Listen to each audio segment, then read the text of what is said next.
If you have ever looked at Bouvet Island on a map, then you have already done the one thing it cannot forgive. I didn't know that when I went there. Nobody does.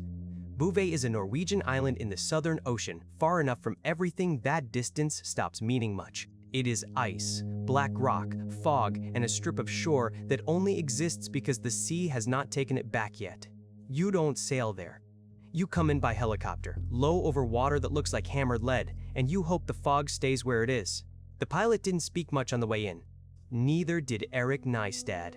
Eric was the field lead, good at machinery, better at silence. He had been to Bouvet twice before, which was enough to make him the closest thing the place had to a local.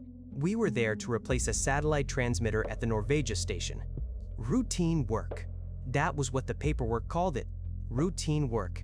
The station was a metal container bolted to stone above the shore. 6 bunks, a small laboratory bench, a wind turbine, solar panels that looked ashamed of themselves under the cloud cover. The weather system was still running when we arrived. That surprised Eric. The transmitter was dead. The camera mast had ice around its housing, but the weather console inside was alive, its little screen full of numbers.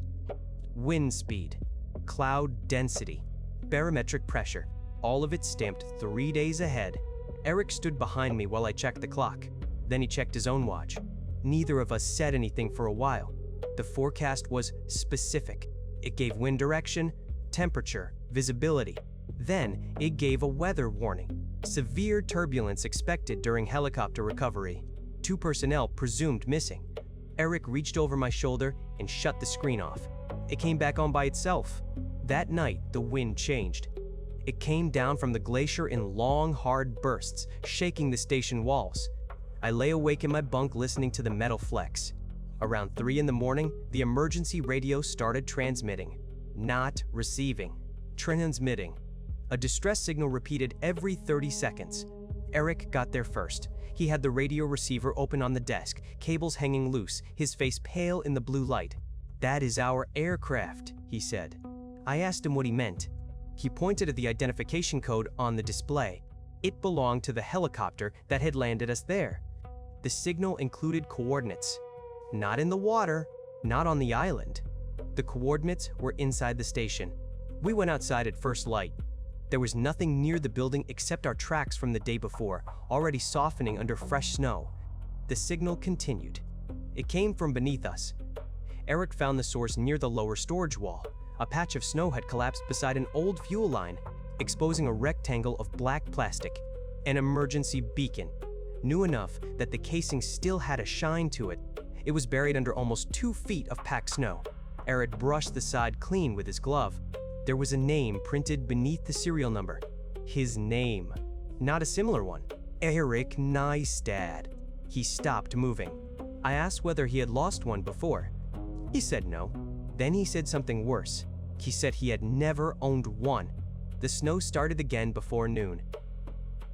Not a storm exactly, just a flat white motion that erased the horizon. The sea vanished. The cliff vanished.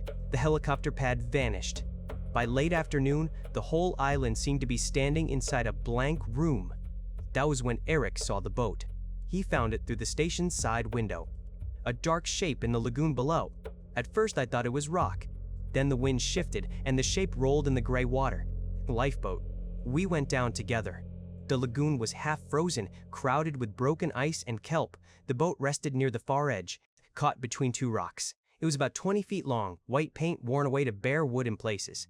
No ship name. No registration. No markings at all. There were 2 oars inside. A water barrel. A copper flotation tank hammered nearly flat. Old things. But beside them sat a sealed orange survival pack with a Norwegian manufacturer's label, the same kind issued with our field equipment. Eric opened it with a knife. Inside were thermal blankets, flares, a first aid kit, and a plastic case holding documents. Everything was dry. Everything smelled faintly of antiseptic. The documents were travel manifests. 3 pages. The first listed an expedition scheduled for Bouvet Island. The date was 7 years in the future. The second listed its personnel. 6 names. Eric's name was there. Mine was there too. I had never been assigned to any future expedition. I had no reason to be. The last page was a death certificate. It was for me. Cause of death was listed as exposure. Location of death was listed as unknown. The date was tomorrow. We left the boat where it was. That was Eric's decision. I didn't argue. There are moments when a person recognizes that they have crossed some line without being told. The boat was on one side of that line. The station was on the other. We went back uphill before dark. Inside, the security monitor was showing the exterior camera view. The camera pointed toward the lagoon. I saw the boat below. Then, I saw myself standing beside it. Eric was there too. The image showed us from behind. It was taken only minutes earlier. But in the picture, our tracks ended at the shore. There were no tracks leading back to the station. I rewound the footage. The same thing happened again. We came down the slope. We reached the boat. Then, frame by frame, the image changed. Eric vanished first. Not with a flash, not with static. One frame, he was standing beside me. Mo! The next, he was not. Then, I disappeared. The boat remained. The tracks remained. The camera watched the empty shore for 40 minutes. Then, the two of us entered the frame from the opposite direction, walking back toward the station. I watched it 3 times. Eric watched it once. After that, he covered the monitor with a towel. We did not sleep. At dawn, the satellite console began printing a message. It came out one line at a time on the small thermal printer. No sender address. No header. Just a rescue instruction. Do not deploy. No expedition has been authorized. No personnel are present at Bouvet. Search would create a false historical record. Eric read it twice. Then he went quiet. He had been holding something back from me. The previous year, he said, a researcher had visited the station with a question about a missing meteorological record. Nothing unusual. Data gaps happen. But this gap was large. 3 days of weather readings, satellite images, aircraft logs, and radio traffic had been removed from every Norwegian archive that should have held them. There was only one thing left. A handwritten note from an administrator who had retired soon after. The note said, "Do not correct the absence." Eric had thought it was a clerical failure. Now, he didn't. By noon, the console was no longer giving weather reports. It was giving deletions. First, it displayed the name of our helicopter pilot. Then, the name disappeared. Not from the screen, from Eric's phone. The pilot's contact entry went blank. Call history vanished. The photo he had taken of us before takeoff became a picture of an empty pad under fog. Eric tried the satellite phone. He reached the mainland operations desk. A woman answered. He identified himself. There was a pause. Then she asked who Eric Nystad was. He told her he was at Norvegia. Another pause. Longer this time. She said there was no station called Norvegia. She said Bouvet Island had no personnel assigned. Eric told her I was standing beside him. The woman asked him to repeat my name. He did. He said, quietly, that no one by that name had ever been cleared for polar work.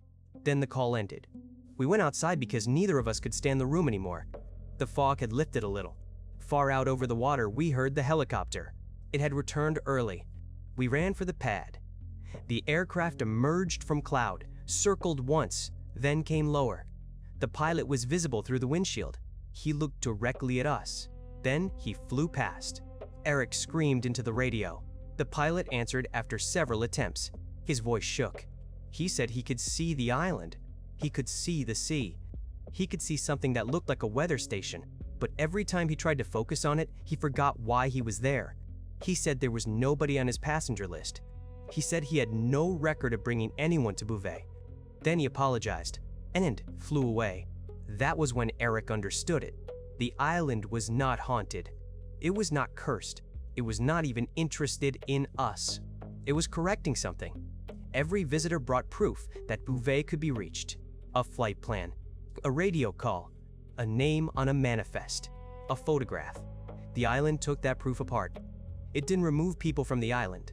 It removed the expectation that people had ever arrived. The lifeboat was not from a wreck. It was an evidence container. Every future expedition that got too close was reduced to objects, records, and names. Then those things were thrown backward, deposited where someone might find them. A warning. Older bait. Eric went back into the station for the beacon. I followed him. The weather console had printed one final forecast. Clear skies. Low wind. Excellent visibility. And beneath it, one line. 2 personnel successfully removed from record. Eric looked at me. He asked if I remembered my mother's phone number.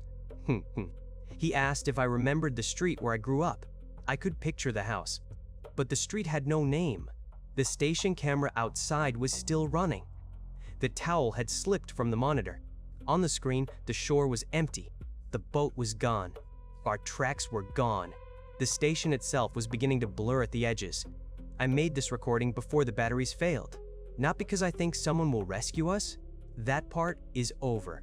I made it because Bouvet cannot erase a thing until somebody stops expecting it to exist. And now you know about it. That is how it gets you. Not by bringing you there. By making you remember a place that is already decided you never arrived.